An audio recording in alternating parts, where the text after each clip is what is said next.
Good morning. Iran's new civilian government cannot get itself together, and there is worry now it may be coming apart. Vietnam now claims that its troops and its proxy Cambodian rebels now control all of Cambodia. The Vietnamese used American weapons and tactics to crush the Cambodian communists. And 3 Cuban exiles go on trial today, charged with killing former Chilean diplomat Orlando Letelier. Coming up, we'll have some notes from Hollywood on the start of a landmark legal trial, Lee Marvin versus Lee Marvin's home companion. And we'll hear that inflation is causing government officials to have second thoughts about making mass transit accessible to the handicapped. It's Tuesday, January 9th, and this is the CBS Morning News with Richard Threlkeld in New York and Leslie Stahl in Washington. Efforts to set up a new civilian government in Iran have suffered a serious setback today. General Fakhruddin Jam, who was named war minister in Premier Shahpur Bakhtiar's 4-day-old cabinet, has decided now not to join the government. He and Bakhtiar reportedly could not agree on key changes in Iran's military establishment. The breakdown in talks has now led to speculation about a right-wing coup there. No major violence reported today, but Tehran is still shut down in the aftermath of a general strike, and the Shah is still on the scene. His plans for a long vacation elsewhere still indefinite. Leslie? After remaining non-committal on whether the Shah should leave the country, the U.S. has now advised him that it would be best for stability in Iran if he departed temporarily. The New York Times reports that Ambassador William Sullivan asked for and received new instructions allowing him to reply favorably when the Shah asked whether he should leave. Moreover, the State Department acknowledged that the U.S. has been urging Iranian military officers to support that new civilian government. Marvin Kalb reports. The United States is concerned about the possibility that the Iranian military may stage a coup against the newly installed civilian regime. For that reason, a top American general, Robert Heiser, who is deputy commander of American forces in Europe, has just spent several days in Tehran trying to persuade his friends in the Iranian military to support the civilian government headed by Shahpur Bakhtiar. Without the support of the military, U.S. officials feel that the Bakhtiar regime cannot last. Even with military support, its political longevity is questionable because it does not have the backing of the powerful religious leaders who are sparking the nationwide revolt against the Shah and any semblance of his authority. Officials believe that Iranian society is simply crumbling away. And though they are backing Bakhtiar, they have very little confidence in his regime or in its ability to restore political order and oil production. A high State Department official said last week that the U.S. can cope without Iranian oil for 6 months or longer without having to impose mandatory controls. That judgment seemed to have changed over the past weekend, Energy Secretary Schlesinger saying that mandatory controls of various kinds may be necessary after only 3 months of an Iranian oil shutdown. Thus, the situation there appears to be getting bleaker, and its effect on the U.S. could be more immediate than officials here had earlier believed. Marvin Kalb, CBS News, the State Department. Cambodia's new Revolutionary Council, backed by invading Vietnamese troops, said today it has complete control of the country. A statement broadcast from Phnom Penh and Hanoi said the old Khmer Rouge regime has now ceased to exist. But in Peking, Chinese official press said it would continue to support that ousted regime in a guerrilla war against the new rulers. Meantime, a war of words is shaping up at the United Nations. Prince Norodom Sihanouk, the former Cambodian monarch, is on his way to New York to ask for an emergency session of the Security Council. He says he will also try to meet with Secretary of State Cyrus Vance. Leslie? State Department spokesman Harding Carter said yesterday that Vietnam's invasion of Cambodia raises the danger of a wider conflict and indicated that a major U.S. diplomatic effort will concentrate on preventing a confrontation between China and the Soviet Union. Sources also indicate that after an internal debate, the administration has decided to support the Cambodian position against Vietnam when and if the question comes up before the United Nations. The debate focused on which is worse, that Vietnam invaded another country's territory, or that the Cambodian government apparently practiced genocide against its own people. The administration reportedly has concluded that the higher principle is territorial integrity. Ike Pappas has a report on how the Vietnamese waged their battle against Cambodia. Vietnamese drive into Cambodia was spearheaded by much of the American military equipment left behind when the communists took over South Vietnam in the spring of 1975.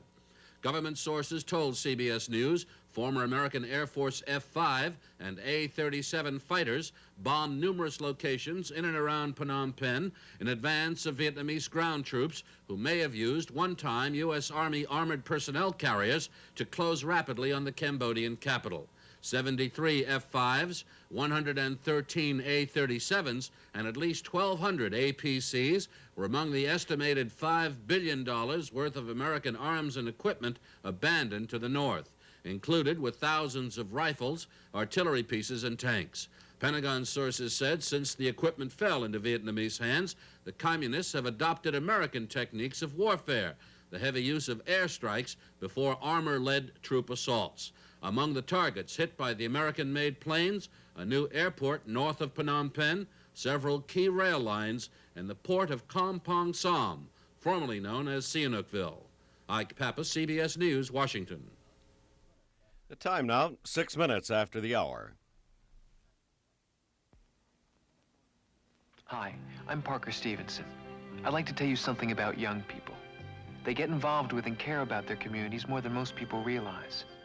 I'm a United Way volunteer, and so are many of my friends who get involved with water safety programs sponsored by the Red Cross. By helping others, we learn about ourselves.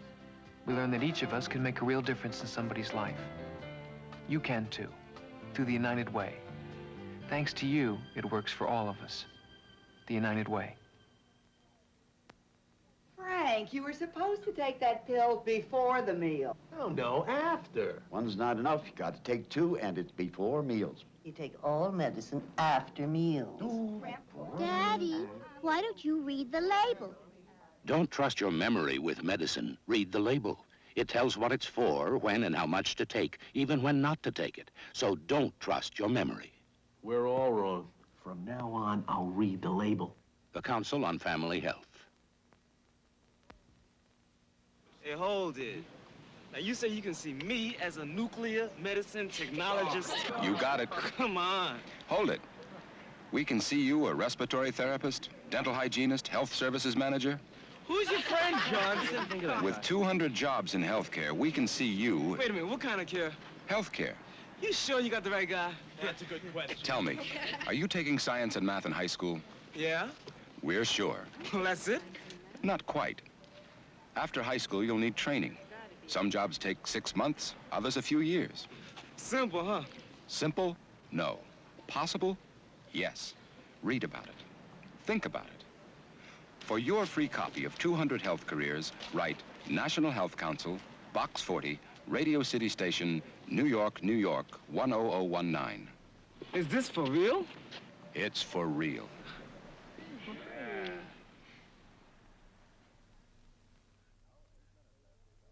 Now, 8 minutes after the hour. They said it wouldn't last, and it didn't. And now, 8 years after actor Lee Marvin and his companion Michelle Triola called it quits, they'll go to court in Los Angeles today for the start of a landmark trial to decide whether there really is such a thing as palimony. That is shorthand for claiming that because two people live together, even though they're not married, one or the other may later be entitled to everything from alimony to pension benefits. In Ms. Triola's case, she claims she gave up a singing career to live with Marvin because he promised to support her for life. So she is suing him for the money she figures she would have gotten in alimony if they were married, $1 million. Marvin is countersuing Ms. Triola for the same amount. And the decision in that case will have a bearing on cases in 15 other states where other one-time pals are suing each other for palimony. Leslie? The U.S. District Court building here will be under tight security today as 3 anti-Castro exiles go on trial for the murder of former Chilean ambassador to Washington, Orlando Letelier. Robert Shackney has a report. 2.5 years after the assassination, prosecutors will be trying to prove that a Chilean secret police conspiracy was responsible, that the bomb that blew up this car and took the life of former Chilean Foreign Minister Orlando Letelier and a young American associate, Ronnie Moffett, had been detonated on the orders of Major General Juan Manuel Contreras, then the commander of DINA, the Chilean junta's secret police agency. The principal witness will be Michael Townley, an American who lived in Chile, who worked as a DINA agent, and who since pleaded guilty to conspiring to kill Letelier, an outspoken critic of the Chilean military government. It's going to be an unusual trial in a lot of ways. The principal defendants won't be there. General Contreras and two of his subordinates who've been indicted with him are in Chile, fighting extradition, and the Chilean courts show no sign of preparing to act very quickly. Two other defendants are fugitives, so only 3 defendants, all anti-Castro Cubans, will appear in court. It's charged that the Chilean secret police recruited these Cubans to plant the bomb and detonate it. There's no evidence that publicly connects the Chilean military junta to the conspiracy itself, but General Contreras had been a confidant of Chilean President Augusto Pinochet, so what unfolds in court in Washington, at the very least, is going to be painful and awkward for the government of Chile. Robert Shackney, CBS News, Washington. In Chicago, Cook County's prosecutor says he is going to seek the death penalty for John Wayne Gacy, who has just been indicted in a mass murder case involving as many as 32 victims. Gacy is already charged with 7 of the murders. Police recently found the bodies of 26 people under his house. He will be arraigned on the charges tomorrow. Sad news today for the world of jazz. Charles Mingus, the bass player and jazz composer, has died at his home in Mexico at age 56. In his time, Charles Mingus played with them all: Louis Armstrong, Lionel Hampton, Charlie Parker. Charles Mingus died of what has become known as Lou Gehrig's disease. He was composing right up to the end. And all the bad winter weather in Ohio the past 2 years has got the psychiatrists there worried that it's starting to drive Ohioans a little crazy. Dr. Walter Smithson of the Central Psychiatric Clinic in Cincinnati says the weather is making people in Ohio very pessimistic and prone to stress reactions. The best remedy, says the doctor, is to give them a good deal of reassurance. They're there, Ohio. It's going to be all right. Now 12 minutes after the hour, and the CBS Morning News will continue. Hello, I'm Beverly Sills, and I'm here to bring you a challenge and a promise. The challenge, to care enough, around the corner and around the world. We are a global family, sharing common hopes and common concerns. And in this family, we are responsible for one another, to provide life-giving programs of hope and opportunity, for our children to learn, for our aged to live in dignity, for a new immigrant to belong, for our handicapped to realize their fullest potential, for our brethren in lands of oppression to find freedom. And the promise of 5,000 years of Jewish tradition, the promise of a better world. So you see, the challenge and the promise are one. We are one.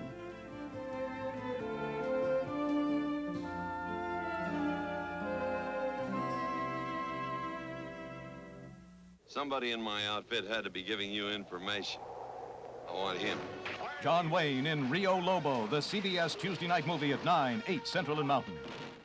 Wednesday, from the glamorous Riviera, it's the 5th Annual International Circus Festival of Monte Carlo. Excitement and thrills with host Telly Savalas. Then, it's the 9th Annual Entertainer of the Year Awards, with your favorite stars and everybody's favorite host, Jackie Gleason. How sweet it is! Wednesday at 8:30, 7:30 Central and Mountain. Saturday. Mean I'm off the team? Yeah. Just because of school? The White Shadow fights to save a player from the influence of his old gang. Then, a young man, a young woman, and the dream they share. Figure skating. Figure skating? Scrawny kid. He's not even going to be able to lift you. It's tough. It's work. What price will they pay to make their dream become a reality? Champions, a love story you'll never forget, follows The White Shadow on its new day, Saturday at 8, 7 Central and Mountain. 14 minutes after the hour. The Carter administration thinks that a new law is needed allowing pharmacists to substitute cheaper generic drugs for the popular brand name products prescribed by doctors. The administration is expected to propose the new law today, which it claims could save consumers about 5% of their yearly drug bill. The nation's big-name pharmaceutical makers oppose the legislation. Other industries are opposing the Clean Air Act and want the government to make major changes in it. In fact, the Business Roundtable has created a special air quality project which will lobby for a relaxation in air pollution controls. The businessmen think that the air pollution controls are overly stringent in the current economy.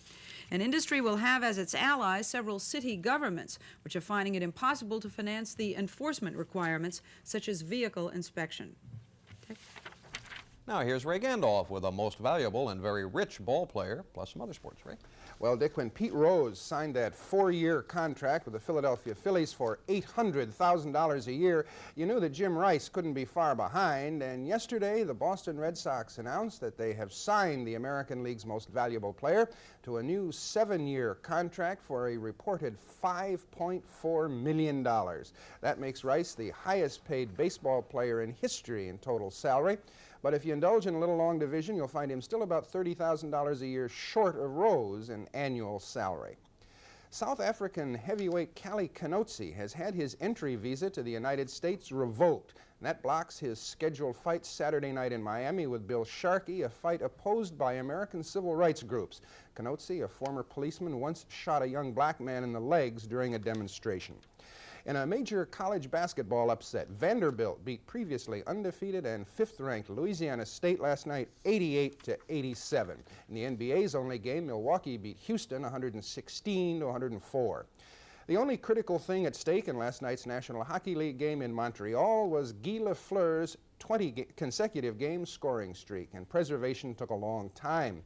The only goal in the first period came when the other Guy, Lapointe, intercepted a Minnesota clearing pass and scored on a power play. Another attempt to clear the puck by Minnesota went astray in the second period. Réjean Houle fired it into Mario Tremblay, and Tremblay maneuvered it past goalie Gary Edwards for a 2-0 Montreal lead. The North Stars got on the board in the third period when Mike Polic scored off a face-off, and it was 2-1. Then with 2 minutes left, the Stars took Edwards off the ice, and Lafleur flung a shot into the empty net with just 36 seconds remaining.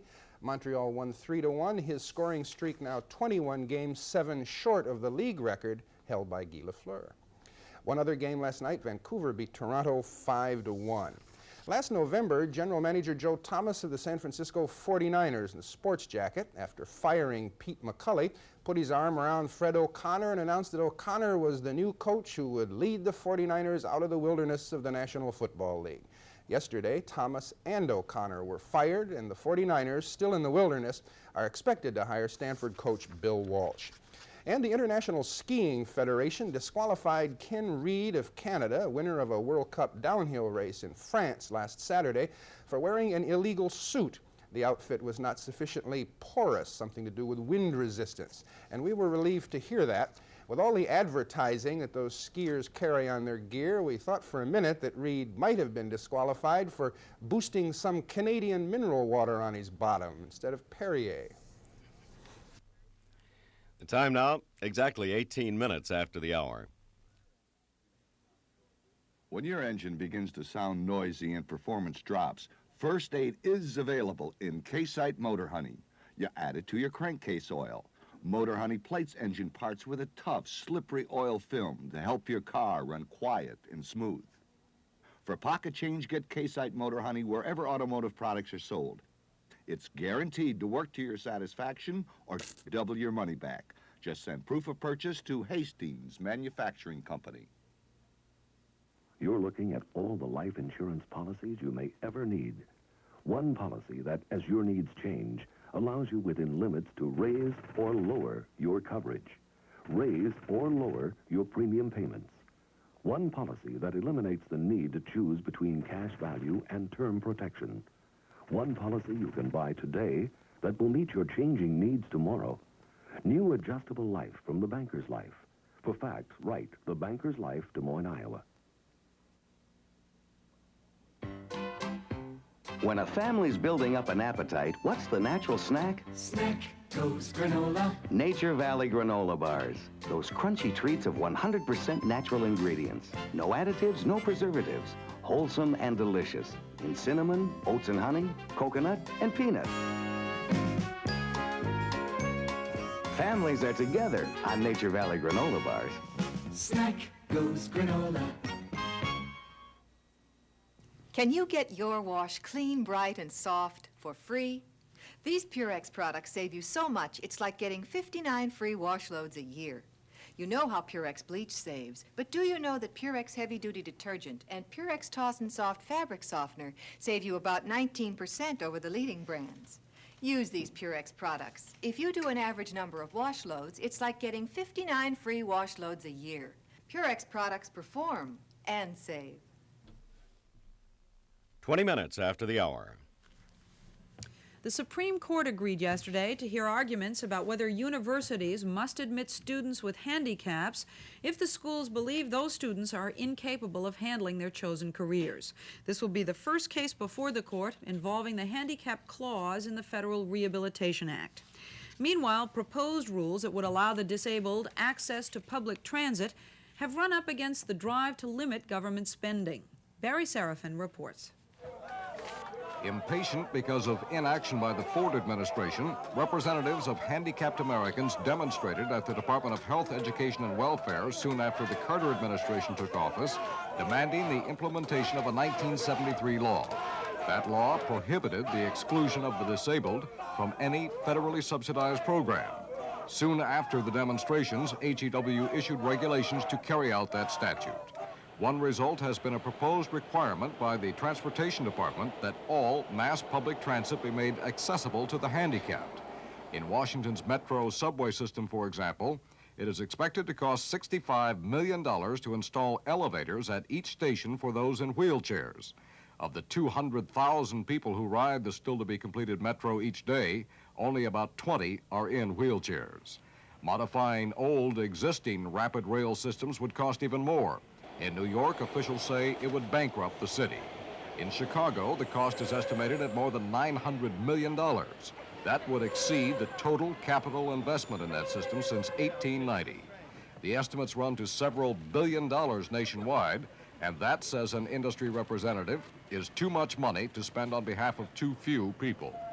To commit $3 to $8 billion in capital cost, and then to talk about something on the order of $300 to $500 million a year in additional operating costs just to have this kind of a convenience for what really is a relative handful of people, again, is a very wasteful use of very scarce human resources, a waste of money that could go to much better use.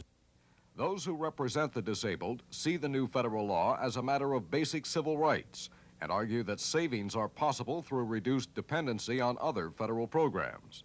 It is civil rights. If we don't have access to transportation, we can't get the jobs, we can't get the housing, and disabled people will be stuck in institutions, living at home, not being productive. What we're really talking about is a form of social insurance. The disabled minority is one that anybody can join at a moment's notice. Somewhat less controversial than rail service is bus service. Over the next several years, the Transbus will begin to be phased in. Buses low to the ground with wide doors, ramps, and lifts. But questions remain about the state of the technology. Transportation Secretary Brock Adams has been wrestling with such questions and the basic conflict between costs and rights. Final decisions are yet to come, but Adams says financial realities will make overnight changes impossible. We have reached certain limits as to what we can do, and they therefore are part of a number of groups that are saying we would like to have more happen more rapidly, and have run up against the wall of so many dollars and up against a taxpayer's revolt of we don't want to pay any more taxes. Some officials argue that the interest alone on the amount of money required to make public transportation totally accessible would be enough to provide a car for every handicapped American. But many of those Americans don't want to be separate. The Transportation Department is expected to announce its final regulations at the end of this month. Barry Serafin, CBS News at Metro Center, Washington. Stay with us. We'll have the top news of the morning, and we'll show you why the space scientists are saying that the planet Jupiter looks like the biggest Easter egg in all creation. The time now 24 minutes after the hour, and you're on the right channel for more of the CBS Morning News. This is CBS.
25 past the hour. One of the most watched young Republican politicians around was watched a lot yesterday as he began his second term as governor of Illinois. Governor James Thompson has admitted he'd like to go from the State House to the White House. Bob Faw has more on that. For Jim Thompson and his wife Jane, this was a day of triumph, the governor's second inaugural following his re-election by the biggest victory margin in Illinois history. After taking the oath of office, Thompson, like most politicians, listed his accomplishments and renewed his pledges. But he also did something very different. As his wife and baby daughter, a crowd of 4,000, and statewide television audience watched, the man who admits he would like to be president swallowed hard and apologized for violating his campaign promise to veto any post-election pay raise for state officials. In November, I did veto them. But many people have concluded that the manner in which I did so, to paraphrase Macbeth, kept the word of promise to your ear and broke it to your hope. And you were right, and I apologize. In the middle of all that pomp and ceremony, such an admission was highly unorthodox. And now the final it was question. warmly received by onlookers Will and this by whole many episode state leave a lawmakers wound still smarting from public criticism after they voted themselves a 40% pay raise. It also suggests that for Illinois' ambitious young governor, a major political blunder was nearly offset by the rarest of political acts, a moment of humility. Bob Faw, CBS News, Chicago. Layoffs for hundreds of city workers in Cleveland were averted last night when the city council approved a plan to sell more than $5 million worth of city-owned land. Mayor Dennis Kucinich says that should meet the payroll at least through next month, when there'll be a special election on his request to raise the city income tax. That tax request is designed to lift the city out of default. Leslie? 3 years ago, a lonely Jimmy Carter was running for president in the snows of New Hampshire. This year, he's a lot warmer and a lot less lonely, but he's still running. Lee Thornton reports from Guadalupe. A sort of jogging fever has struck the administration. Well, the president at least. He has jogged every day on Guadalupe, coming out early in the morning when it's coolest. With him have been his personal physician and the Secret Service man who's been assigned to the detail. But this morning, someone new was added. First Lady Rosalind Carter, seen jogging with the president for the first time, and here a little surprised to be caught by the cameras. Good morning. All the activity took place in a centuries-old fort adjacent to where the Carters are now staying. Cameras weren't allowed inside until everything was over, but there's no doubt they went round and round. And no one here could recall any other visiting head of government doing any such thing. The president's doctor emerged, looking slightly bushed, but insisting he'd had a good run. And after a walking tour of the fort, the Carters came away saying much the same thing. The president is trying to persuade administration officials to run for relaxation, but it's one of his toughest campaigns. An aide says some of those at the top are resisting all the way. Lee Thornton, CBS News, Guadalupe. The modern art of political protesting has its roots in India, where Mahatma Gandhi in the 30s organized and led a long series of nonviolent extravaganzas to draw the world's attention to the struggle against British colonial rule. That tradition is still going strong, despite a brief interruption for 2 years of emergency rule under Mrs. Indira Gandhi. But today's Indian protests have been adapted somewhat to the demands of the media age. Peter Collins checked out the choreography at one recent demonstration.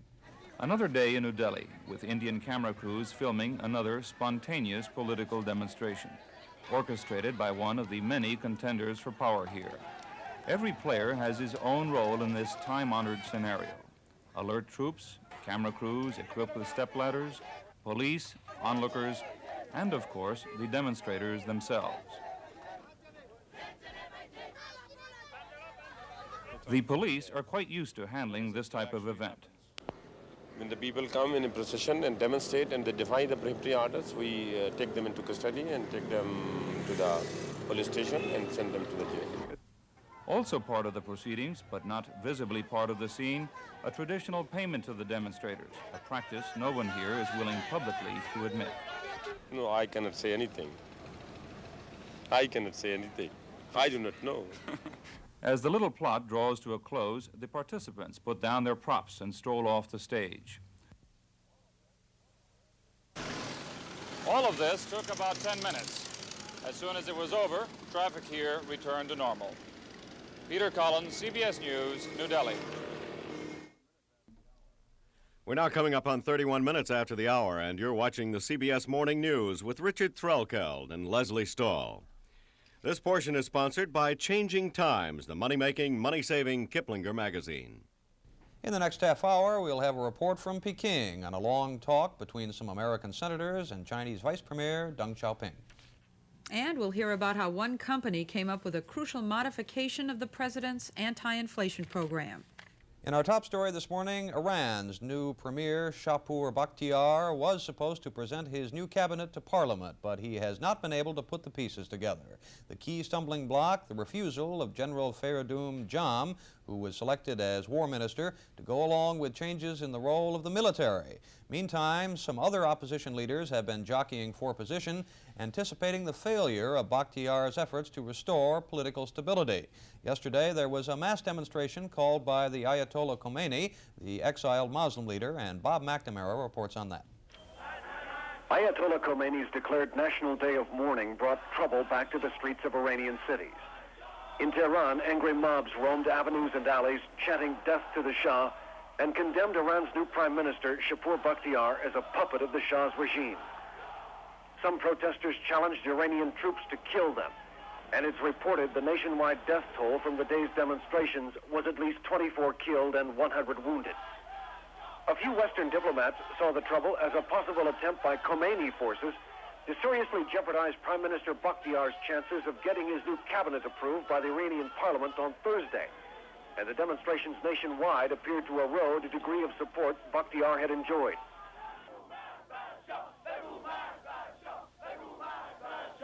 As the street violence escalated, so did the number of funerals at a cemetery outside Tehran. At the same time, the country became flooded with rumors that a right-wing military coup might be attempted to save the Shah.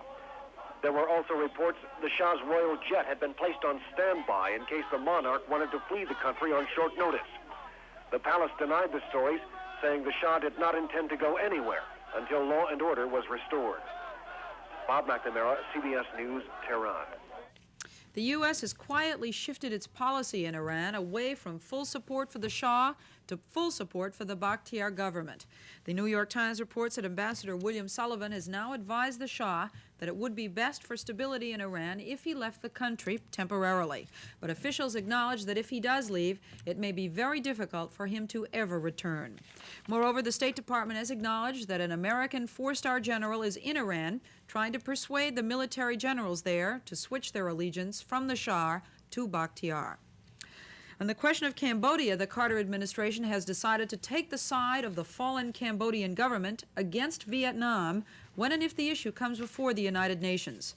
State Department spokesman Harding Carter said yesterday Vietnam is guilty of aggression, and he stressed that Vietnam had invaded Cambodia's territorial integrity.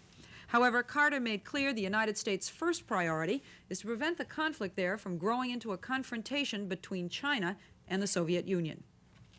What we clearly want here is the withdrawal of foreign intervention. We want restraint by all parties, and we want to avoid the expansion of this conflict, both geographically and in terms of the elements involved. That new Cambodian government, backed by invading forces from Vietnam, today claimed to have complete control over the country. A communique from the new president said the old Pol Pot regime has ceased to exist. Cambodia's one-time ruler, Prince Norodom Sihanouk, is now on his way to the United States. He said today that he plans to meet with Secretary of State Vance, as well as pleading his country's own case at the United Nations. More on that upcoming UN debate now from Bill McLaughlin. The emotional appeals for Cambodia will come from the prince who ruled it until he was overthrown in a U.S.-backed coup a decade ago, Norodom Sihanouk. Prince Sihanouk arrives in New York tonight and may address the Security Council as early as tomorrow. Although Sihanouk backed the Khmer Rouge rebels from exile in Peking, after their victory in April 1975 and his return to Phnom Penh, he became their prisoner. So, despite the Chinese, to whom Sihanouk probably owes his life, it's not thought likely here that he will plead the case of the regime that has reportedly been responsible for the deaths of tens of thousands of fellow Cambodians and the virtual destruction of the country. The U.S. shares Sihanouk's dilemma. U.S. Ambassador to the UN, Andrew Young, expressed publicly what many officials may have felt privately. The disappearance of the Khmer Rouge regime is not a bad thing for the Cambodian people. It's always wrong for a country to transgress the borders of another country. And that's the case in the Vietnamese invasion of Cambodia. But it's very, very hard for me to have any sympathy for a government that's killed so many of its own citizens. So I must confess that I'm not terribly upset. Still, China and the U.S. have started a new period of friendly relations, as exemplified by this American New Year's Eve party in Peking to celebrate both 1979 and the beginning of full diplomatic relations between the two nations. So the U.S. must make some gesture to support China's verbal war with the Soviets of the UN, while doing its utmost to make certain it remains only a war of words. Bill McLaughlin, CBS News at the United Nations. Now 36 minutes after the hour. Have you heard the good news? Experts forecast that in the 1980s, living standards will be higher. You'll be able to enjoy real buying power and prosperity. They claim you could cash in and cash in big if you know in advance what to expect. Reach for your pencil and paper so you can write for this amazing book, 99 New Ideas, which shows you how to start right now making and saving real money. For example, should you buy or rent your house? The answer will surprise you. How can you cut your supermarket bill, yet actually eat better? What's the smart way to buy a car, appliances, clothing? Chances are you'd pay a lot of money for a book as powerful as this. You can't buy it in any store at any price, yet you can get it free when you try Changing Times magazine for 6 months. It keeps you up to date every month with answers to questions like, what are today's best bargains? And when is a sale a real sale? How can you use credit to actually save money? When you have extra cash, where should you put it? Regular subscription price to Changing Times alone is $12 a year. However, you get both 6 full months of Changing Times and the big book, 99 New Ideas, for only $4. And here's your free bonus. Send your check today and also get this exclusive report, Your Income Tax, just published. How you can take advantage of little-known money-saving deductions in the new tax laws. Changing Times tax experts painstakingly dug through all the changes in new tax laws to discover for you dozens of brand-new allowances and deductions. Just one of these new deductions could be worth hundreds of extra dollars to you. Send $4 to Changing Times, TV 515. Washington, D.C. Look at what you save. The regular subscription price of Changing Times alone is $12 a year, but you get all of this for only $4 when you send your check today. The amazing book, 99 New Ideas, plus this exclusive income tax report, plus 6 full months of Changing Times. If you're not completely satisfied, keep these 2 books and your first issue of Changing Times, and we'll refund your money gladly. Now, what could be more fair? So send $4 to Changing Times, TV 515. Washington, D.C. Now 39 minutes after the hour. China's Vice Premier Deng Xiaoping played host to another group of American lawmakers today. A Senate task force on military matters in the Pacific was treated to a banquet in Peking's Great Hall of the People. Among the guests, the widow of former Premier Zhou Enlai. Earlier, Deng and the senators had an extensive talk about the future of Taiwan, and Bernard Kalb reports on that. Vice Premier Deng Xiaoping welcomed the senators in the Great Hall of the People. In less than 3 weeks, he'll be shaking American hands in Washington during his official visit to the U.S. But this time, Capitol Hill came to Peking to discuss a variety of issues relating to security in the Pacific. U.S. sources later reported that Deng outlined a scenario for Taiwan that appeared to represent forward movement toward a more conciliatory Chinese position, though it was contingent on Taiwan first being reunited with the mainland. There were still some unanswered questions in all this, but it was clear that Deng's remarks had aroused the visitors' interest. Senator Glenn later said it was his understanding that what Deng said today went considerably beyond anything previously expressed by the Chinese. Once Taiwan would be recognized as a region of China, as part of China, then it would be given full autonomy, and even to the point of keeping some of their own armed forces. After Taiwan had been reunited with mainland China, that at that time they would determine their own social system, their own living standards, and they could develop as they saw fit, including what economic system they wished to use, even if it was not communism. And at that point it was likened to the possibility of being like Macau and Hong Kong.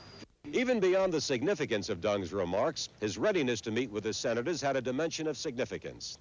It represented Deng's second meeting with a visiting U.S. congressional delegation in about a week, a clear signal of China's eagerness to expand its new relationship with the United States. Bernard Kalb, CBS News, Peking. And there is more evidence that China's new leaders are letting the Chinese say just about anything they want on those wall posters in Peking. The latest went up yesterday near Mao Zedong's mausoleum. It is an unsigned, open letter to Jimmy Carter. It says, among other things, we Chinese have been separated for years by an iron curtain. We have been taught to think of Americans as goblins and devils. We ask that the curtain now be removed. We have never enjoyed human rights in China. We would like to talk to you about the human rights problem here. End quote. It took somebody about 50 yards, a wall poster, to say all that. Leslie?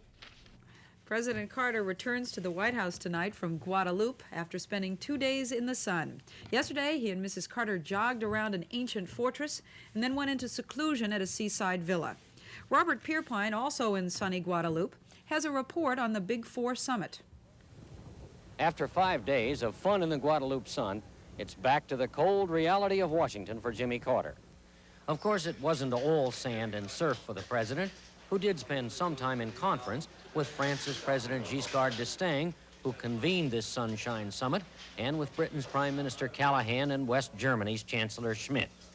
We were told on the highest authority, in case you've not already guessed it, that the reason these men all appeared in rather formal-looking coat and tie before cameras was the obvious. They did not want the voters at home in the frozen north to think they spent all their time here relaxing in the sun. In fact, the French went to some lengths to try to persuade a Paris newspaper not to publish a picture of Giscard in a bathing suit. To his credit, Jimmy Carter did not seem to care all that much. He was photographed in various outfits, jogging, fishing, and just plain playing around. Just how much was accomplished here is hard to say, although Mr. Carter did obtain his colleagues' backing for quick Senate ratification of SALT II if and when it is finally negotiated with the Soviet Union. That is just one of the problems that awaits the president on his return to Washington tonight. There is also the preparation of his State of the Union message, which this year, contrary to long-standing tradition, will be delivered after Congress gets a look at the administration's new budget. The struggle with Congress over SALT II and the battle over that stingy budget are expected to dominate President Carter's calendar during the coming months, doubtless bringing him waves of nostalgia for these short, happy days on a French island in the Caribbean. Robert Pierpoint, CBS News, Guadeloupe. Another problem facing the president when he comes home concerns his decision on a new kind of aircraft carrier for the Navy. Last week, Mr. Carter reportedly turned down the Navy's request for another 90,000-ton carrier and instead chose a new type of oil-burning vessel called the CVV, which would cost about $140 million less. The Navy has made a last-ditch effort to change the president's mind by appealing to him in Guadeloupe, but White House officials say it has been to no avail. Last year, Mr. Carter's veto of a nuclear aircraft carrier touched off a lengthy confrontation with Congress, and some officials fear this decision could do the same. Dick? Yesterday marked the beginning of a second term in office for California's Governor Jerry Brown, and his inaugural set many Democrats to thinking about his possible role as a challenger to President Carter next year. Miriam Bier reports. To some, it was the kickoff of more than a second gubernatorial term. It was the opening of a campaign for the presidency. Democrat Jerry Brown announced it's time to write the lessons of California's Proposition 13 into the U.S. Constitution by amendment requiring a balanced federal budget. To his present constituents, Brown offered more immediate tax relief. I propose that this year, the state government lower the amount of taxes it collects for $100 of income to the level of 4 years ago. That will require a $1 billion tax cut. And Brown called for cuts in government jobs, a small fraction of the 250,000 employed by the state. A reduction of 5,000 is reasonable and attainable without significant layoffs. It will mean that in 1980, we will operate government with fewer employees than we did in 1977. State employee spokesmen say those cuts will hurt vital services and help no one but presidential hopeful Jerry Brown. I think he's added up the numbers, and he figures that there are less governmental employees than there are employees of big business or Ford Motor Company or whatever. And he's playing the numbers, and he's chosen to make the public employee the scapegoat. But critical as they are of Brown, state employee representatives admire his political skill. They say if President Carter does falter, it's likely to be over the economy. And California's Governor Brown then could seek the 1980 presidential nomination as the only Democrat who's delivered for the angry taxpayer. Miriam Bier, CBS News, Los Angeles. 14 minutes before the hour, and there's much more to report this Tuesday morning. Here's that special offer from Changing Times. Remember, regular annual subscription price of Changing Times alone is $12, but you get all this for only $4. 6 months of Changing Times, plus these 2 books that you can't buy anywhere. Send $4 to Changing Times, TV 515. Washington, D.C. Not completely satisfied, you keep the 2 books, plus your first issue of Changing Times, and we'll refund your money. What could be more fair? Send $4 to Changing Times, TV 515. Washington, D.C. Now that you've had a drink, oh, what a time to think. Wow, I could have had a V8. With just 1 sip to go, that's the wrong time to know. Wow, I could have had a V8. V8 Cocktail Vegetable Juice is a great-tasting, healthful blend that's naturally low in calories, only 35 a 6-ounce serving. But remember, the time to think of having a V8 is before you've had something else. Wow, I could have had a V8. Veal cordon bleu, spaghetti and meatballs, corn on the cob. When most people diet, they think they have to sacrifice all the foods they love. But on today's Weight Watchers program, you can enjoy delicious and satisfying foods while you learn to lose weight. Madam, why not join Weight Watchers instead? I did. Join Weight Watchers now. What a mess. Christy Graff was in, wanted to know all about laxatives. Well, lots of folks need help now and then, so I recommended X-Lax pills. But she's the doubting type, so we had to look everything up. Turns out there's a lot to know about X-Lax. It contains a medically proven effective ingredient that stimulates your system's own natural rhythm. Your system's own. Now Christy's a believer, and I'm even surer about easy-to-take X-Lax pills. 12 minutes before the hour. The U.S. dollar was fractionally higher today on most foreign money markets. Gold prices also rose, up 90 cents in London. The stock market lost a bit of ground yesterday following its best week in 4 months. The Dow Jones Industrial Average was down yesterday more than 2.5 points in light trading. Leslie? The price of milk is skyrocketing. Nationally, the price of a gallon rose about 19% last year, and government economists say consumers can expect to pay prices as high as they are now, if not higher, for the next few months at least. According to the experts, a major reason for the sharp price increase is rising beef prices, which have forced consumers to switch to cheese as a meat substitute.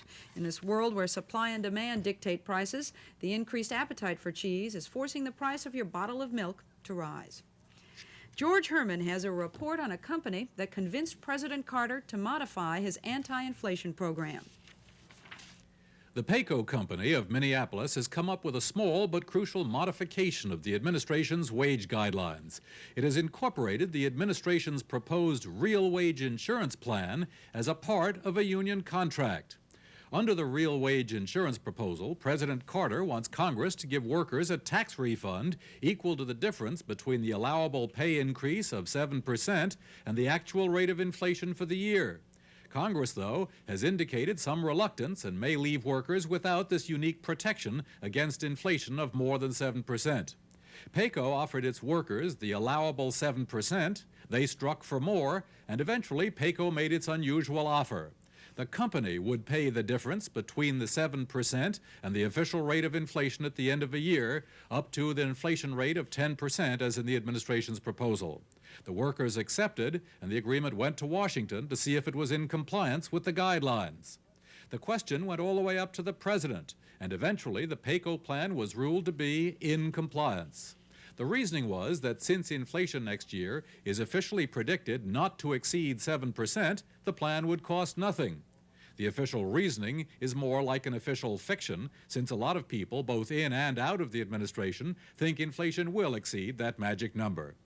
In any case, the Carter administration has now accepted this company wage insurance plan from PAYCO, and it's obviously willing to accept it from other companies. And the pay raise guideline may thus be eased by private action, even if Congress refuses to give workers the proposed tax refunds. If Congress does act, of course, it will write the law so that either the company insurance or the tax refund gives way, and nobody gets the benefit of two inflation insurance policies. George Herman, CBS News, Washington. Severe cold weather persists in the middle of the country and has extended to the northeast, where northern New England got heavy doses of snow yesterday, along with the cold. In the west, Idaho's Governor John Evans has declared 2 counties a disaster area, counties where the Snake River, frozen for a 17-mile stretch, burst over its banks to threaten farmland and about 150 homes. Below zero temperatures expected to continue there. Officials say the situation could get worse before it gets better. The west has all the worst of today's weather. Rain all along the coast, changing to snow inland from northern Arizona through Montana. Some snow flurries continuing around the Great Lakes, but the rest of the country is generally clear and dry. Some of the high temperatures and weather conditions predicted for later today: 30 and sunny in New York City, 67 partly cloudy and windy in Miami, chilly 13, a chance of snow in Chicago, 36 partly cloudy in Little Rock, 32, a chance of snow by tonight in Cheyenne, 48, a pretty good chance of snow by tonight in Albuquerque, and 64 degrees with rain ending this morning in Los Angeles. And if you've just been listening to us instead of watching the past few minutes, you might want to take a look now, especially if you like to do a bit of stargazing, because we've got some of the prettiest pictures of the planet Jupiter you've ever seen, courtesy of the space agency's Voyager 1 spacecraft, which has so far sent back about 100 pictures as it closes in on Jupiter. David Dow tells us more about that from the Jet Propulsion Laboratory in California. They're the first of a new series of 30,000 photos that will give man his most intimate look at Jupiter, the gaseous, mysteriously colored body that is the solar system's largest planet. They show distinctly the great red spot, the oval cloud system that is itself 3 times the size of Earth. Time-lapse photography shows the closest of 13 or 14 satellites or moons orbiting the planet. The Jupiter photos were shot by Voyager 1, launched 16 months ago, now 34 million miles from Jupiter, en route to its closest encounter, 174,000 miles, in early March. A companion, Voyager 2, will join it a few months later. Scientists hope the 2 missions combined will fill in many blanks about the origin and climate of Jupiter and the solar system, and of what may be some giant lunar ice cubes circling Jupiter. There is sketchy but fairly persuasive evidence that some of the satellites of Jupiter are not rocky, that they are composed largely of ice, several of them. So that we would, for the first time, be seeing objects the size of our moon or the planet Mercury, which are not made of rock but are of icy composition in the interior and in some cases on the surface as well. Jupiter is the first leg of a space odyssey for the Voyager craft that will take them next to Saturn and could result in Voyager 2 visiting one of the most distant planets, Uranus, in 1986. David Dow, CBS News, at the Jet Propulsion Laboratory in Pasadena. 6 minutes before the hour, Richard Threlkell and Leslie Stahl will be right back. Attention everyone who loves Guy Lombardo music, including everyone who sent for our Guy Lombardo TV album last year. This year, for the first time, we are able to offer you what we believe is the most beautiful Guy Lombardo album ever made. Every song is new and different from last year's TV album. This extraordinary new Guy Lombardo treasury brings you beautiful medleys of not 20, not 40, but 50 hits.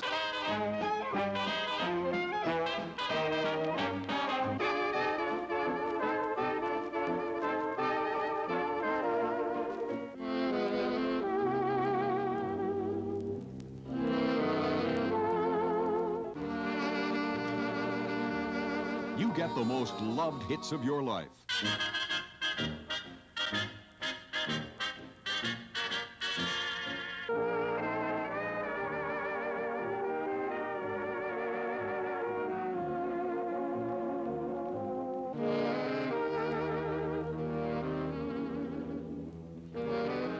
again the most beautiful listening you've ever known.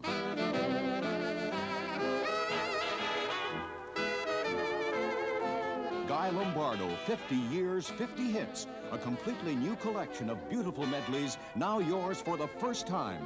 The complete record collection is only $7.98. Total tape treasury only $9.98. Not sold in any store. Be sure to order yours now.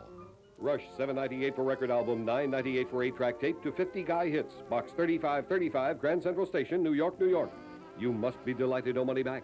So you don't forget, mail before midnight tomorrow. Just $7.98 for album, $9.98 for tape to 50 Guy Hits. Box 3535, Grand Central Station, New York, New York. Be sure to mail now to 50 Guy Hits. Box 3535, Grand Central Station, New York, New York. 4 minutes before the hour. Now here's a bit of what to expect this Tuesday, January 9th. While some U.S. senators are in Peking, some other U.S. senators are in Moscow to be wined and dined by the Russians. The senators, led by Minority Leader Howard Baker, are all Republicans. The reason they are being wined and dined is because the Russians are trying to lobby them to vote yes on the upcoming Strategic Arms Limitation Treaty. And the Academy of Recording Arts and Sciences, which gives out the Grammys for Best Records, has finally listed its nominations for this year. And right up there with the Bee Gees, the Rolling Stones, and Quincy Jones is Richard Nixon. That's right, Richard Nixon, nominated for the record of the Nixon interviews with David Frost in the category of Best Spoken or Dramatic Readings. It is the first time any former president has ever been nominated for an entertainment award. Leslie? President Carter returns from a short vacation in Guadeloupe today. He'll be putting the finishing touches on the budget and the State of the Union message, both of which are due later this month. 3 Cuban exiles go on trial, charged with the bombing murder of ex-Chilean diplomat Orlando Letelier 3 years ago. And diplomatic sources say both Egypt and Israel have agreed to a new round of Mideast peace talks. The question now apparently is when and how. The crises in Iran and Cambodia have eased the Mideast onto a lower rung on the State Department's ladder of priorities. And there's some question as to whether Secretary of State Vance can serve as a mediator any time this month. Dick? That's the news so far today, and we'll see you tomorrow. This has been the CBS Morning News with Richard Threlkeld in New York and Leslie Stahl in Washington.